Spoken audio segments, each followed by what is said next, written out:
Video में बात करेंगे India's biggest scam Nirav Modi scam के बारे में। तो इस केस के बारे में आप लोगों ने सुना ही होगा। आप जब ये सुनोगे कि कौन कौन सी ट्रिक यूज की थी नीरव मोदी ने और कौन कौन से ऑफिसर इसमें इन्वॉल्व थे, तो आप हैरान हो जाओगे कि कितना करप्ट सिस्टम है हमारा। थोड़ी सी घूस और पावर के बल पर हमारे भारत के लोगों का जो बैंकों में पैसा जमा है 11,000 करोड़ रुपए, वो विदेश में ले जाता है और उसका कोई कुछ कर भी नहीं पाता। ये जो नीरव मोदी ने स्कैम किया था, ये कोई छोटा मोटा स्कैम नहीं किया था, ये इतना बड़ा स्कैम किया था कि हमारे गवर्नमेंट को इंडियन बैंक के रेगुलेशन तक को चेंज करने पड़ गए थे। कई सारे एम्प्लॉयज़ को भी फायर करने पड़ गए थे और नीरव मोदी ने गवर्नमेंट को घुटने पे ला दिया था और इस स्कैम का नाम ही नीरव मोदी स्कैम रख दिया गया था। और कुछ ही समय में नीरव मोदी भारत के रिच पीपुल में से हटके इंडिया के मोस्ट वांटेड पीपुल में आ गए थे। 2010 का टाइम था।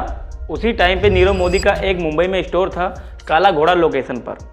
उसी के पास पीएनबी की एक ब्रांच थी, ब्रेडी हाउस वाली ब्रांच, और वहाँ पर 21 मार्च 2010 को एक फॉरेन एक्सचेंज डिपार्टमेंट से एक मैनेजर आता है, गोकुलनाथ शेट्टी की पोस्टिंग होती है। इसी पर्टिकुलर टाइम पे एक क्लर्क था, मनोज खरत, और नीरव मोदी के पास दुनिया भर से ऑर्डर आ रहे थे। तो इसी पे मैनेजर से और क्लर्क से नीरव मोदी ने बात की। फिर 2011 आते आते नीरव मोदी ने गोकुलनाथ शेट्टी को सेट कर लिया। नीरव मोदी गोकुलनाथ से कहता है कि मुझे लोन चाहिए और मेरे तरफ से तुमको एलयू की रिक्वेस्ट आएगी और तुम सिक्योरिटी मांगोगे। तुमको बस सिर्फ एक काम करना है कि एलयू की रिक्वेस्ट को अप्रूव कर देना है और सिक्योरिटी नहीं लेना है। तो जो नया मैनेजर आया था गोकुलनाथ, उसने इनको समझाया कि इसका सारा रिकॉर्ड बनाना पड़ता है, इसकी ऑडिट होती है, तो ये सब बाद में पता चल जाएगा। नीरव मोदी से समझाता है कि तुम एलयू अप्रूव कर देना, हमसे सिक्योरिटी मत लेना और ये सब चीज़ें तुम सीबीएस के अंदर एंट्री मत करना। इसका मतलब ये है कि आपको एलयू अप्रूव कर देना है, सिक्योरिटी नहीं लेना है और बैंक के सीडीएस में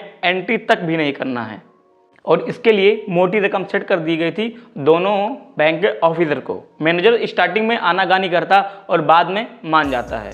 और फिर कुछ महीने बाद मार्च 2011 आता है। ये लोग डेट सेट करते हैं पीएनबी को गारंटर बना के एलयू लेने के लिए। तो नीरव मोदी उस सेट किए गए डेट के दिन मुंबई की पीएनबी के ब्रांच में रीच करता है, एलयू के लिए अप्लाई करता है और ये अपनी कंपनी जिसका नाम डायमंड RUS के थ्रू अप्लाई करता है। इसमें ये दिखाते हैं कि इनको हांगकांग के अंदर पर्ल इंपोर्ट करना है और इसके लिए इनको एलयू चाहिए, मतलब इसके लिए इनको लोन चाहिए। और ये चाहते हैं कि पीएनबी से इनको एलयू मिल जाए और पीएनबी इनका गारंटर बन जाए। और बिना सिक्योरिटी के मैनेजर गोकुलनाथ शेट्टी और मनोज खरत अप्रूव कर देते हैं और फिर इनके हांगकांग वाले पीएनबी के नोट्सो अकाउंट में पैसे आते हैं और इनकी पेमेंट हो जाती है। और ये सब होने के बाद जो बैंक का सीडीएस होता है, इसमें गोकुलनाथ शेट्टी एंट्री भी नहीं करते। कहने का मतलब ये है कि अब ये जो लोन नीरव मोदी ने लिया है, अगर नीरव मोदी इसको पेमेंट नहीं करता है तो इसका एज पर सिक्योरिटी पीएनबी को पेमेंट करना होगा, जो कि पीएनबी के पास कोई सिक्योरिटी भी नहीं है इस लोन का।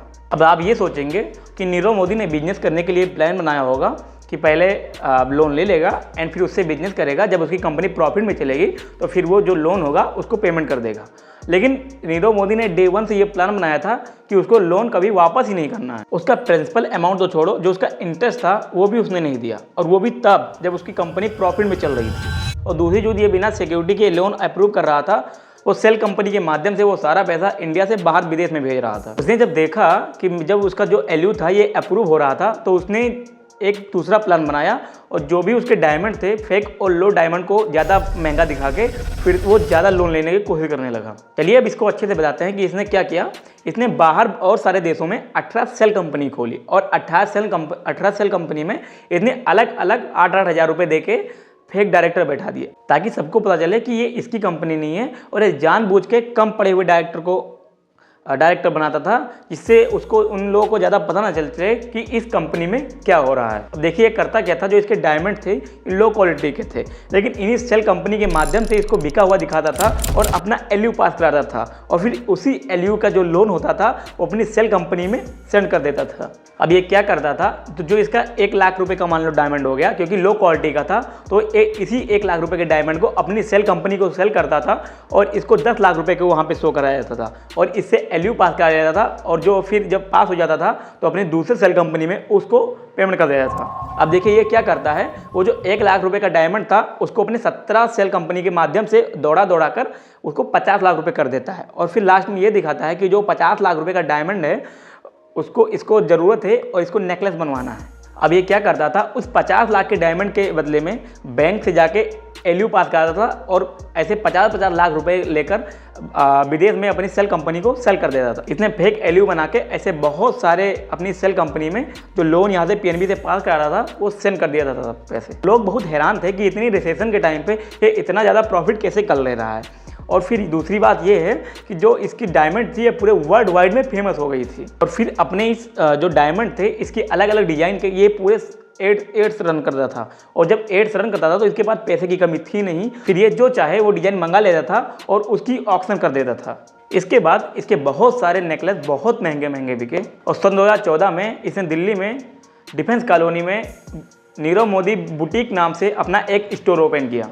मार्च 2015 में मुंबई के काला घोड़ा जगह पे उसने अपना दूसरा स्टोर ओपन किया। 2015 में नीरव मोदी ने यूएसए में अपनी एक स्टोर की ग्रैंड ओपनिंग की। जब एक ग्रैंड ओपनिंग कराता था तो उसमें पॉलिटिशियन, एक्टर्स, जितने भी मतलब सिनेमा के कलाकार थे उन सबको बुलाता था उस ग्रैंड ओपनिंग में और उसको और हाईलाइट करता था। इसने इतना सारा पैसा कमा लिया था कि इंडिया में ये रिचेस्ट के पीपल में 85 रैंक पे था और वर्ल्ड में 1234 रैंक पे था। 1.73 US डॉलर अरब इसकी नेटवर्क हो चुकी थी। कि जो सक्सेस थी वो इंडिया के मिडिल क्लास लोगों की जो कमाई थी बैंक में जमा थी वो थी। यहाँ पे आम आदमी के 1-2 EMI डिफॉल्ट पे बैंक उनके घर पे बाउंसर भेज देता है, लेकिन यहाँ पे 6 साल इंटरेस्ट नहीं दिया गया, लेकिन फिर भी उस पर कोई कार्रवाई नहीं की गई। इसमें बहुत ग्रैंड ओपनिंग की अपनी शॉप की और प्रियंका चोपड़ा को ब्रांड एम्बेसडर बनाया था अपने ब्रांड का। फिर ये चाह लेता था कि इस एक्टर से ऐड कराना है तो चाहे उसको मार्केट वैल्यू से डबल पैसा देना पड़ता था, लेकिन वो उसी एक्टर से ऐड कराता था। ऐसे कर करके उसने बॉलीवुड से और हॉलीवुड तक सभी एक्टरों से ऐड करा लिए थे। तो आपको क्या लगता है कि जो मिडिल क्लास लोगों का पैसा नीरव मोदी मार के बैठा है, क्या ये पैसा वापस आएगा? क्या नीरव मोदी पकड़ा जाएगा? कमेंट सेक्शन में अपनी राय जरूर बताइए। तब तक के लिए जय हिंद, नमस्कार।